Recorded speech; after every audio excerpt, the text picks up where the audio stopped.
প্রিয় দর্শক শ্রোতা, আসসালামু আলাইকুম। আজকের আমি কথা বলবো ইরানের পারমাণবিক কেন্দ্র ফার্দো, যেটি মাটির 80 থেকে 90 মিটার নিচে অবস্থিত। এই ফার্দো পারমাণবিক কেন্দ্র কি ইসরায়েল বা আমেরিকা ধ্বংস করতে পারবে? এই বিষয়ে বিস্তারিত আলোচনা করব এবং আমি আরও কথা বলবো আমেরিকার সব থেকে শক্তিশালী বিমান এবং সব থেকে কার্যকরী যুদ্ধ বিমান B-2 বোম্বার, যে বিমান দিয়ে সারা পৃথিবীকে আমেরিকা ভয় দেখায়, সেই বিমান এবং যেটা মাটির গভীরে গিয়ে যে বোমা, যেটাকে বলে বাংকার ব্লাস্টার বোমা, সেই বোমা দিয়ে কি আসলে ইরানের যে পারমাণবিক কেন্দ্র, যেখানে বলা হচ্ছে ইরান পারমাণবিক অস্ত্র তৈরি করে, সেই কেন্দ্রকে কি ধ্বংস করতে পারবে B-2 বোম্বার বিমানের মাধ্যমে? বাংকার ব্লাস্টার বোমা, এটা দিয়ে কি আসলে ধ্বংস করা সম্ভব? এই ব্যাপারে বিস্তারিত আলোচনা করব। তো চলুন শুরু করা যাক। প্রথমত, ফার্দো পারমাণবিক কেন্দ্রটা আসলে কি? এখানে হচ্ছে তারা ইউরেনিয়াম সংগ্রহ করে এবং ইউরেনিয়াম সমৃদ্ধ একটা কেন্দ্র, যেখানে ইরান বলে যে তারা তাদের যে ইউরেনিয়ামগুলো এখানে এনে রাখে বা এখানে ইউরেনিয়ামকে প্রসিদ্ধকরণ, যেটা বলে যে বিশুদ্ধকরণ করে, যেটা 60%-এর উপরে বিশুদ্ধ করা হয়েছে। এবং এই কেন্দ্রটা এতটা গভীরে এবং এতটা সুরক্ষিত, যেটা পৃথিবীর সব থেকে সুরক্ষিত যে জায়গাগুলো রয়েছে তার ভিতরে একটি। এটা কোথায় আছে? এটা হচ্ছে ইরানের পাহাড়ের 80 থেকে 90 মিটার, কেউ কেউ বলে 80 থেকে 110 মিটার মাটির নিচে এই পারমাণবিক স্থাপনাটা তাদের রয়েছে। এখানে তাদের যদি বলে, যেটা ইসরায়েল বলতেছে যে তারা সরাসরি স্বীকার করেছে তাদের কাছে এই পারমাণবিক কেন্দ্রকে ধ্বংস করার মতো কোনো প্রযুক্তি নেই, এবং তাদের কাছে তো নাই, আমেরিকার কাছেও আছে কিনা সেটা আমরা আজকে দেখব। আমাদের এই পারমাণবিক কেন্দ্রকে যদি ধ্বংস করতে হয়, মাটি থেকে 80 থেকে 90 মিটার নিচে গিয়ে একটি বোম ব্লাস্ট করতে হবে, যেটা সাধারণ কোনো বোমা দিয়ে সম্ভব না। সেটা একমাত্র যে বোমাটা দিয়ে সম্ভব, তাও সম্ভব কিনা আমরা দেখব। একমাত্র একটাই বোমা আছে, যে বোমাটা হচ্ছে বাংকার ব্লাস্টার বোমা। যে বোমার মাধ্যমে আপনার এই সকল জিনিস, যেগুলো হচ্ছে মাটির গভীরে যদি কোনো বাংকার থাকে, সেটাকে ব্লাস্ট করার জন্য বা সেটাকে ধ্বংস করার জন্য এই বোমা ব্যবহার করা হয়। এই বোমার রেঞ্জ কতটুকু? এই বোমার রেঞ্জ হয়েছে 80 ষাট পর্যন্ত, 60 মিটার পর্যন্ত। এটা প্রথমে মাটির নিচে যায়, ভূগর্ভস্থ মাটির নিচে যায়, তারপর হচ্ছে 60 মিটার পর্যন্ত গিয়ে এটা ব্লাস্ট হয়। এবং এটা এত বড় একটা বোমা, যেটা হচ্ছে কোনো বিমান এই বোমা বহন করতে পারে না, শুধুমাত্র আমেরিকার B-2 বোম্বার বিমান ছাড়া। B-2 বোম্বার বিমান হচ্ছে বিশাল বড় আকৃতির বিমান, যেটি আপনারা দেখতে পাচ্ছেন। এটি বিশাল বড় একটি আকৃতির বিমান। এই বিমানে আপনি অনায়াসে অনেক বেশি আপনি বোমা বা ক্ষেপণাস্ত্র নিয়ে আপনি উঠতে পারবেন। কিন্তু এই বাংকার ব্লাস্টার বোমা এত বড়, শুধুমাত্র B-2 বোম্বার বিমান ছাড়া যেমন বহন করা যায় না, আর এই B-2 বোম্বার বিমানে মাত্র 2টি বাংকার ব্লাস্টার বোমা বহন করতে পারবে। এখন সব থেকে মজার ব্যাপার কি জানেন? সব থেকে মজার ব্যাপার হচ্ছে আমেরিকার কাছে B-2 বোম্বার বিমান রয়েছে মাত্র 21টি, এবং এই প্রযুক্তি তাদের সব থেকে তাদের কাছে সব থেকে যেটাকে বলে তুরুপের তাস, সব থেকে অত্যাধুনিক প্রযুক্তি। এই বিমান তারা কারো কাছে শেয়ার করেনি এবং কারো কাছে বিক্রি করেনি, এমনকি ইসরায়েলের কাছেও বিক্রি করেনি। এই বিমান শুধুমাত্র নিজেদের কাছেই রেখে দিয়েছে। আর এই বাংকার ব্লাস্টার বোমাও একমাত্র আমেরিকার কাছে আছে, যেটা ইসরায়েলের কাছে নেই। এই বাংকার ব্লাস্টার বোমা আমেরিকার কাছে কয়টা আছে মাত্র জানেন? মাত্র 10 থেকে 20টা। বিমান আছে কয়টা? বিমান আছে সর্বোচ্চ 21টা, আর বোমা আছে মাত্র 10 থেকে 20টা। সর্বোচ্চ 20টা বোমা আছে বাংকার ব্লাস্টার বোমা, যেটা মাটির 60 মিটার পর্যন্ত নিচে গিয়ে ব্লাস্ট হয়ে ধ্বংস করতে পারে।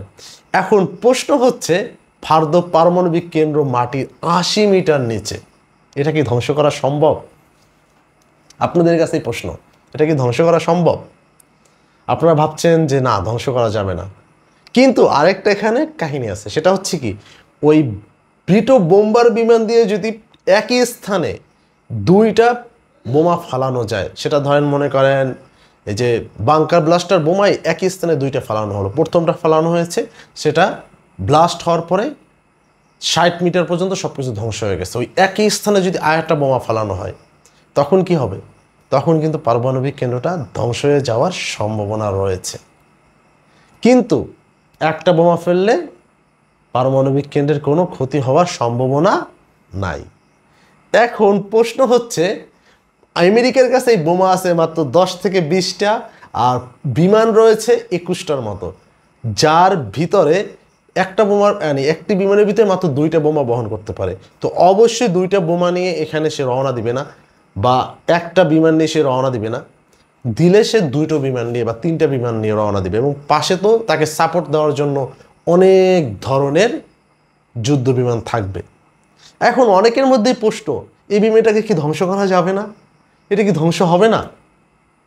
আপনাদের কথার অ্যান্সার হচ্ছে, এই বিমানকে অবশ্যই ধ্বংস করা সম্ভব যদি একে রাডারে, যদি বিমানটাকে যদি রাডারে বা আকাশ প্রতিরক্ষা ব্যবস্থার মাধ্যমে যদি রাডারে এটা ধরা যায়।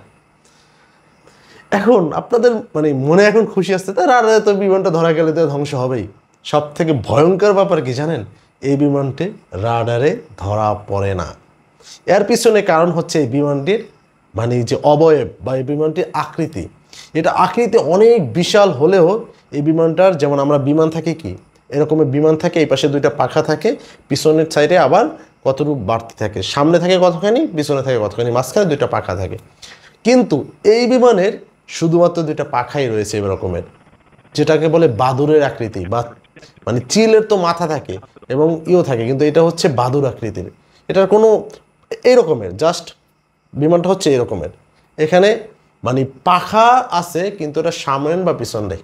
যেটা রাডারে করে কি, রাডার যখন একটা আলোক রশ্মি ছাড়ে, ওই কোনো একটা কিছু যদি পায় তার উপরে একটা আলোক রশ্মি নিক্ষেপ করে রাডার, যখন সে আলোক রশ্মির মাধ্যমে এটা ধরে, যখন এটার উপরে আলোক রশ্মি পড়ে কোনো একটি বিমানের উপরে, ওইটার সিগন্যাল, ওইটার একটা ওইটার ছাওয়াটা বা ওইটার হচ্ছে ওই যে আলোটা রিফ্লেক্ট করে রাডারে পৌঁছায়। কিন্তু এটা এমন একটা আকৃতির বিমান যেটা রাডারে আপনার সাথে যখন এটা আলোক রশ্মি কনফিগ হয়, তখন এটা সে রাডারে ফেলে না আসে, এটার প্রতিধ্বনি সে অন্যদিকে চলে যায় আলোক রশ্মিটা।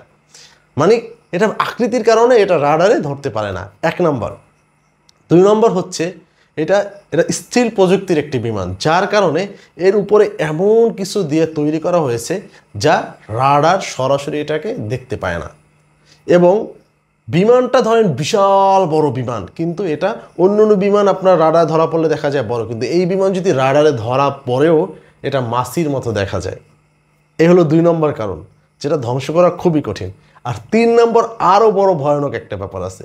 এই বিমানটা যখন আকাশে উড়ে, রাডার যদি একে শনাক্ত করতে পারেও, দেখি একই টাইপের অনেকগুলো বিমান, কি এই বিমানটার প্রতিচ্ছবি অনেকগুলো, সে বোকা বানানোর জন্য রাডারকে সে অনেকগুলো নিজের মতো এরকমের বিমান বানিয়ে রাখে। এখন একটা বিমান, বাট চারপাশে দেখবে যে 10টা বিমান বা 20টা বিমান। এখন কোন জায়গায় রাডার থেকে এই যে এন্টি যে মিসাইল মারবে, যেটা হচ্ছে ওকে ধ্বংস করার জন্য যে আকাশ প্রতিরক্ষা ব্যবস্থা দিয়ে যে ওকে যে মিসাইল মারবে, কোনটার উপায়ে মারবে? দেখা যাচ্ছে একজন একটা বিমানকে 10টা বিমানে দেখাচ্ছে। এই হচ্ছে 3 নম্বর কারণ একে ধ্বংস করা যায় না। কিন্তু যদি সৃষ্টিকর্তা চায়, একে ধ্বংস করা সম্ভব। একে যদি ধ্বংস করা যায়, তবে একটি পৃথিবীর ভিতরে একটি নজিরবিহীন কাজ হবে। কারণ এর আগে এই বিমান দিয়ে যত হামলা চালিয়েছে, ইরাক যুদ্ধে চালানো হয়েছিল এই বিমান, আরও কয়েকটা যুদ্ধে বিমান করছে, কোনো জায়গায় এটাকে ধ্বংস করা যায় নাই। মাত্র 21টা বিমান। যদি কোনোভাবে এই বিমান ফালানো যায়, তবে এটা কিন্তু একটা ইতিহাস হয়ে যাবে। তখন আমেরিকা একটা ভয়ঙ্কর অবস্থায় পড়ে যাবে, যে তাদের এই বিমানেরও যে দুর্বলতা আছে এটা সারা বিশ্বের কাছে পৌঁছে যাবে, এবং এই বিমানটা যখন ধ্বংস হবে, এই বিমান নিয়ে সারা পৃথিবী গবেষণা শুরু করবে, তখন তাদের বিমানের দুর্বলতা কিন্তু পেয়ে যাবে। আর এই বিমান যেহেতু মাত্র আমেরিকার কাছে 21টা আছে, আমেরিকা এই বিমান দিয়ে যুদ্ধ করবে কি না ইসরায়েলের বিরুদ্ধে, ইসরায়েলের পক্ষ নিয়ে আপনার ইরানের বিরুদ্ধে, সেটাও দেখার ব্যাপার। আর ফার্দো পারমাণবিক কেন্দ্রকে যদি ধ্বংস করতে হয়, তবে এই বোমা এবং এই বিমান ছাড়া সম্ভব না। যেটা ইসরায়েল ইতিমধ্যে বলেছে যে আমাদের কাছে যে প্রযুক্তি আছে তা দিয়ে এই পারমাণবিক কেন্দ্রকে ধ্বংস করা সম্ভব না। তাই তারা আমেরিকার কাছে সহযোগিতা চেয়েছে। এখন প্রশ্ন হচ্ছে কি হয়, আমরা সেটা সামনে দেখব। কিন্তু এটুকু বোঝা যাচ্ছে যে যদি আমেরিকা এই যুদ্ধে প্রবেশ করে তাহলে সারা পৃথিবী একটি সংকটময় মুহূর্তের মধ্যে পড়বে। কিভাবে?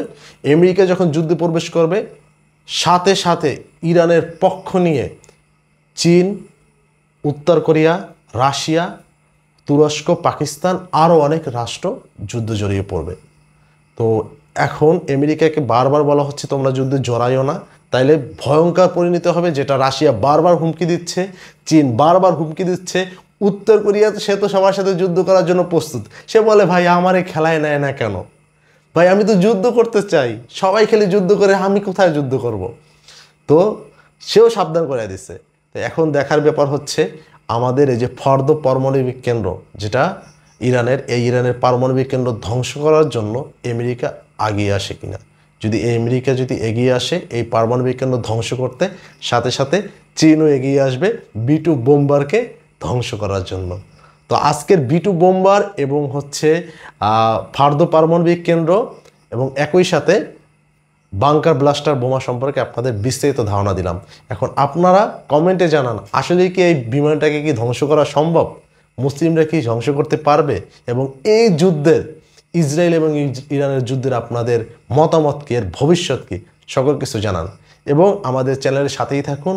এই যুদ্ধের বিষয়ে প্রতিদিন আপডেট পেতে আমাদের চ্যানেলটি সাবস্ক্রাইব করে রাখুন। আর আমাদের ভিডিওগুলো ভালো লাগলে অবশ্যই শেয়ার দেবেন।